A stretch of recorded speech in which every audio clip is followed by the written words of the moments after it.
Здравствуйте! Добро пожаловать на канал About Animals. Многие не могут поверить в эту историю. Войтик был не просто ручным медведем, который дарил драгоценные минуты радости своим однополчанам и веселил их в годы Второй мировой войны. Но он также проявил себя настоящим воином.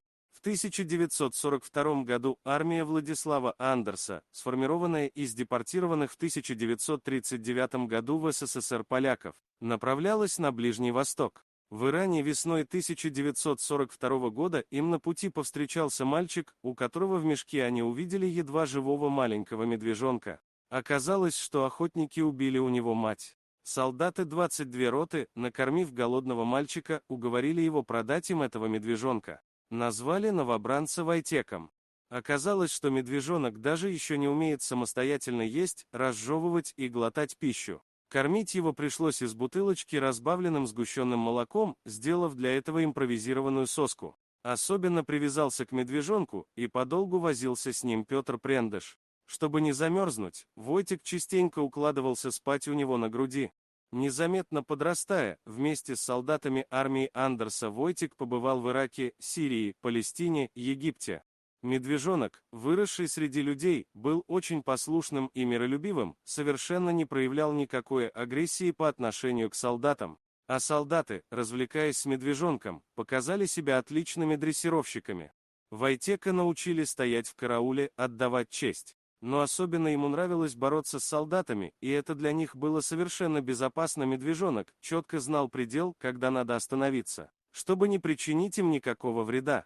Он обожал поединки с другими солдатами и даже боролся с 4 противниками одновременно. Прятал когти и весело катался с ними по полу, тормошил их и делал вид, будто сейчас укусит. Но он никогда, ни разу никого не обидел, вспоминал Арчибальд Браун, курьер генерала Монтгомери. Приученный к военной дисциплине, иногда Войтик все же проявлял свой характер. Так, уже взрослого медведя на ночь солдаты привязывали на веревке к колышку, чтобы он не бродил по лагерю. Войтик, хоть и смирился с этой процедурой, но место для ночлега все же старался выбирать сам. Поэтому он спокойно выдергивал колышек, переходил на другое место, которое сам для себя облюбовал, втыкал колышек в землю и ложился спать. Дисциплина прежде всего.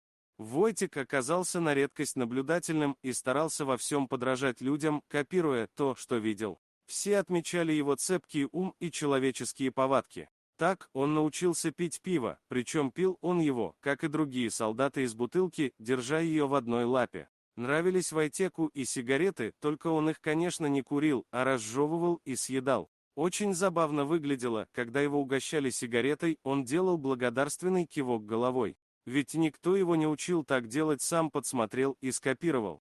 Ветераны армии вспоминали, Войтик любил делать то, что и солдаты вокруг него. Они курили, и он курил, они пили, и он пил. Раздавалась команда равнения направо, и он поворачивал голову. Он просто был солдатом.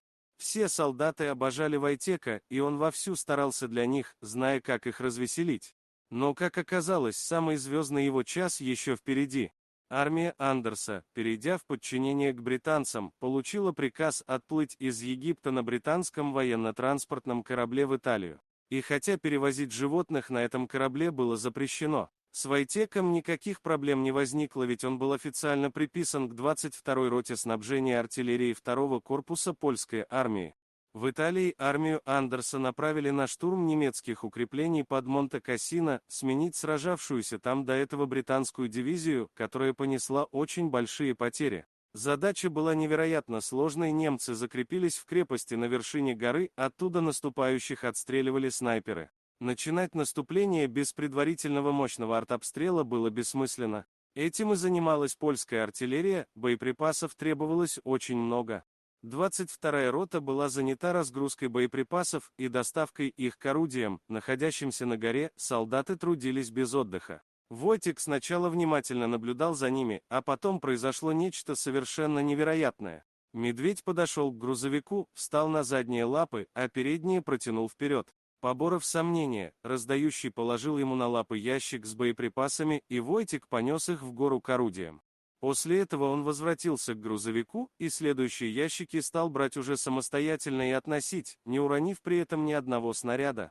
В этот день польские солдаты выполнили задачу и взяли нужную высоту. Войтик занимался доставкой боеприпасов и продовольствия еще много дней, не боясь ни стрельбы, ни грохота орудий. Свидетелями этого чуда были сотни людей, многие из которых поначалу не верили рассказам очевидцев. После этого боя 22-я рота сменила свою эмблему, теперь на ней был изображен силуэт медведя со снарядом в лапах.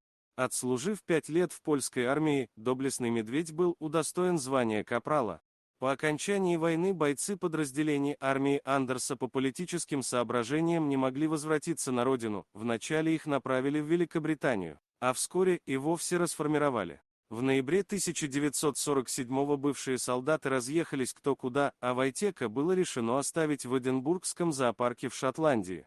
Но став там всеобщим любимцем, Войтик все равно очень тяжело переживал разлуку и сильно тосковал. Ветераны, которые остались жить в Великобритании, не забывали о Войтеке и постоянно приезжали повидаться с ним. При этом они безо всякой боязни перелезали к нему за решетку, приводя в ужас сотрудников зоопарка. Обычно грустный медведь, заслышав польскую речь, буквально преображался и вновь становился очень веселым. Ветераны при этом еле сдерживали слезы. Так и доживал Войтик свою жизнь в этом зоопарке, и прожил он там до 22 лет. Спасибо за просмотр. Подписывайтесь на канал, где вы найдете еще много интересного. А также ставьте лайки и пишите комментарии, что думаете насчет этой истории.